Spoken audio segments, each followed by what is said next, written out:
तो चलिए एक एग्जांपल के साथ शुरुआत करते हैं। जैसे मान लीजिए कोई भी कस्टमर को कोई सामान खरीदना है, तो वो दुकान के पास गया, दुकानदार को बोला ये सामान दे दीजिए मुझे। तो दुकानदार ने उसको पैसे ले करके कस्टमर से पैसे ले लिया और उसको सामान दे दिया, ठीक है।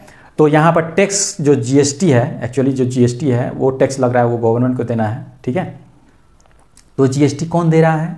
तो वो जीएसटी दे रहा है दुकानदार, ठीक है।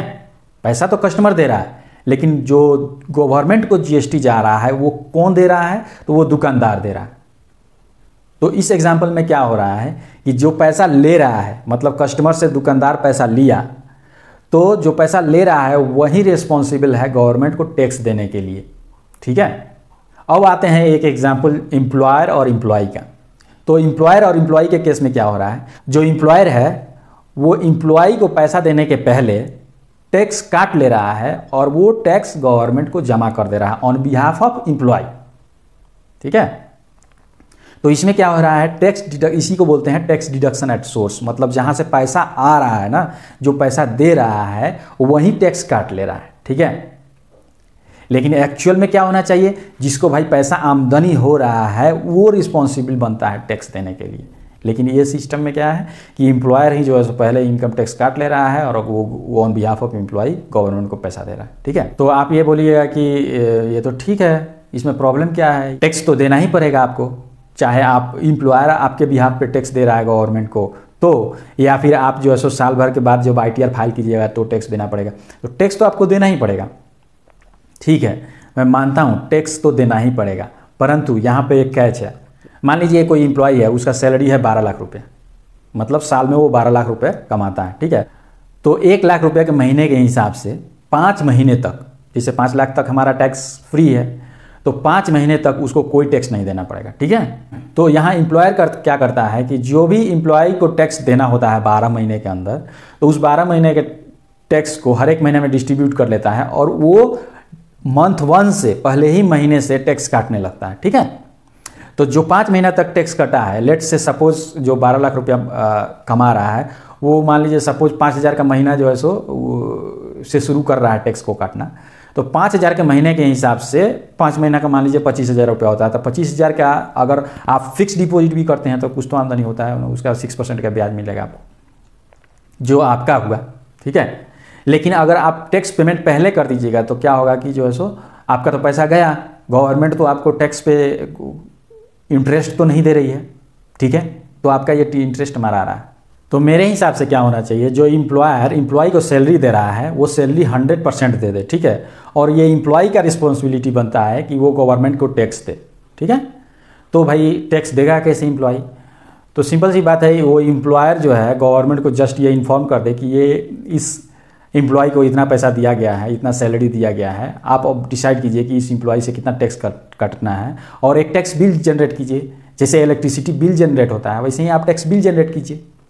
तो जैसे ही मंथ के एंड में टैक्स का बिल जनरेट होगा, वो एम्प्लॉय जो है सो अपना पैसा जमा कर देगा। या फिर आप ऑटो डेबिट फीचर आता है, ऑटो डेबिट फीचर लगा दीजिए, ऑटोमेटिक जो है सो जमा हो जाएगा। सेम केस आप PF के साथ कर सकते हैं। इस सिचुएशन में किसी लोगों का ये आर्गुमेंट हो सकता है कि ठीक है, हमने एम्प्लॉय को 100% पैसा दिया, क्या गारंटी है कि एम्प्लॉय टैक्स जमा करेगा, वो भाग गया तो ये जो आर्गुमेंट है ना, मुझे मतलब बिल्कुल एक चाइल्डिश आर्गुमेंट लगता है, ठीक है। एम्प्लॉयर के पास सारा डिटेल्स है, गवर्नमेंट के पास सारा डिटेल्स है, पैन कार्ड है, उसका आधार कार्ड है, सारा डिटेल्स है, तुम्हारा घर का एड्रेस का डिटेल्स है। सिंपल सी बात है, अगर मतलब एक डेट बना दो कि ये इस डेट तक जो है सो आपको टैक्स जमा करना है, या फिर इस डेट तक आपको PF जमा करना है। जैसे महीने के 10वें तारीख को बना दो, 10वें तारीख तक आपको टैक्स और PF दोनों जमा होना चाहिए। अगर नहीं जमा होगा तो आपका कुछ फ़ाइन लगा दो, या फ़ाइन नहीं लगा कि उस पर इंटरेस्ट लेना चालू करो। इंटरेस्ट से उससे नहीं होता है कि मान लीजिए जो है सो कोई एम्प्लॉय 2-3 महीना तक नहीं देता है, तो 2-3 महीना तक नहीं देता है तो सिंपल जो है सो उस एम्प्लॉयर को लेटर भेजिए, गवर्नमेंट लेटर भेज देगा कि भाई इस एम्प्लॉय को टर्मिनेट करो। यहाँ पे कुछ लोग ये भी आर्गुमेंट कर सकते हैं कि जब एम्प्लॉय को टैक्स देना पड़ेगा तो एम्प्लॉय का जो टैक्स बर्डन है वो टैक्स बर्डन बढ़ जाएगा।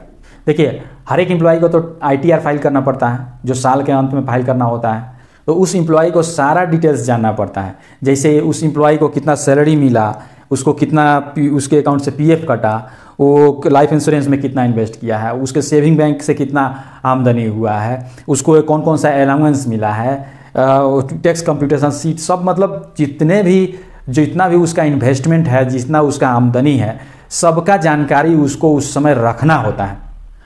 अगर मान लीजिए सपोज वो हर एक मंथ में इनकम टैक्स देते जा रहा है, तो उसको इनकम टैक्स रिटर्न फाइल करने का ज़रूरत ही क्या है? कोई ज़रूरत नहीं है। जैसे मान लीजिए इस मंथ में उसको सैलरी मिला 1 लाख रुपए, कोई टैक्स नहीं दिया, 5 महीने तक कोई टैक्स नहीं दिया, ठीक है। छठे महीने में उसको 1 लाख का सैलरी मिला, मान लीजिए उसका इनकम टैक्स होता है 5,000 रुपया, तो 5,000 रुपया वो बिल जमा कर दिया इनकम टैक्स डिपार्टमेंट को, ठीक है। अब मान लीजिए 7वें महीने में क्या होता है, 7वें महीने में वो उसने एक कोई लाइफ इंश्योरेंस कंपनी है, लाइफ इंश्योरेंस कंपनी में इन्वेस्ट कर दिया। तो लाइफ इंश्योरेंस कंपनी वाला तो जो है सो पैन कार्ड लेता है, आधार कार्ड लेता है, सारा डिटेल्स होता है। इवन जो है सो जो ITR डिपार्टमेंट है, जो इनकम टैक्स डिपार्टमेंट है, उन लोगों के पास सारा डिटेल्स होता है कि आपने लाइफ इंश्योरेंस में कितना इन्वेस्ट किया, शेयर में कितना इन्वेस्ट किया, दिस दैट, सारा ट्रांजैक्शन का जो है उन लोगों के पास ब्यौरा रहता है, ठीक है। तो सिंपल सी बात है, जब भी वो जो इंश्योरेंस कंपनी इंश्योरेंस कर रहा है तो उसके पैन कार्ड पर चढ़ा दे कि जो इसका ATC इन्वेस्टमेंट इतना है, और वो ऑटोमेटिक रिफ्लेक्ट हो जाए ITR वेबसाइट पे। मान लीजिए कि वो 10% के स्लैब में है और वो 50,000 का लाइफ इंश्योरेंस किया है, तो उसका होता है 5,000 रुपया। तो 5,000 रुपया मान लीजिए नेक्स्ट मंथ का इनकम टैक्स बनता है, तो 5,000 के बराबर है, तो 5,000 माइनस 5,000 इक्वल टू 0। तो उस मंथ में उसको कोई टैक्स नहीं लगेगा। अगर ज़्यादा है तो निगेटिव में बैलेंस रहेगा, ATC बैलेंस निगेटिव में रहेगा। अगर जो है सो कम है तो उतना घटा के उतना टैक्स मिल रहा है। और मैं यहाँ एक बात और गौर कराना चाहता हूँ आप लोगों को। ये देखिए, ITR फाइल करते समय क्या होता है ना, ITR फाइल करते समय एम्प्लॉय को काफ़ी टेंशन रहता है, सारा उसको बही खाता मेंटेन करना पड़ता है। कोई किसी का एम्प्लॉय का इतना ना ज़्यादा कॉम्प्लेक्स रहता है कि उसको कोई CA को हायर करना पड़ता है, और वो CA कम से कम 10,000 15,000 रुपया लेता है, और उसके बाद वो रिटर्न फाइल करता है। और कोई CA का रिटर्न फाइल करने के बाद भी जो है सो नोटिस आ जाता है लोगों को। और मान लीजिए कोई एम्प्लॉय खुद से ITR फाइल कर रहा है, तो उसके लिए उसको पूरा रिसर्च करना पड़ता है, और उसके बाद जो है सो उसको इनकम टैक्स रिटर्न फाइल करना पड़ता है, और उसके में टाइम लगता है, टाइम और दिमाग दोनों लगता है।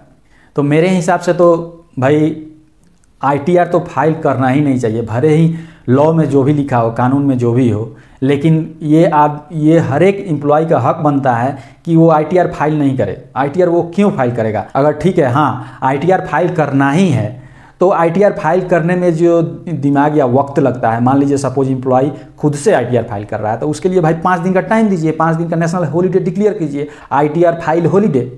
या नहीं तो आप उस CA को, जो CA एम्प्लॉय का टैक्स फाइल करेगा, उस CA का जो भी बिल होता है, जैसे 10,000 15,000, उसका रीइंबर्स करने का फैसिलिटी बनाइए। तो अगर आप मंथली टैक्स काटिएगा तो ये ITR फाइल करने का ज़रूरत ही नहीं पड़ेगा, और ITR फाइल करने का ज़रूरत ही नहीं पड़ेगा तो ये छुट्टी और CA का पैसा नहीं देना पड़ेगा गवर्नमेंट को। इस सिस्टम में मुझे एक नेगेटिव पॉइंट दिखता है। जैसे मान लीजिए जो स्टार्टिंग मंथ है अप्रैल का मंथ, तो अप्रैल मई जून जुलाई ये 3-4 महीना जो है, पहले वाला 3-4 महीना, इसमें तो इनकम टैक्स आएगा ही नहीं आएगा, मतलब ना के बराबर आएगा। तो बोलिएगा कि उस क्वार्टर में GDP कम हो गया। देखिए, ज़्यादातर एम्प्लॉयर जो है सो उसी चीज़ को फॉलो करता है। शुरू वाला महीना में ज़्यादा नहीं काटता है, बाद वाले मंथ में ज़्यादा काटता है, ठीक है। तो जो नया तरीका है और जो एग्जिस्टिंग है उसमें ज़्यादा कुछ फ़र्क नहीं पड़ने वाला है।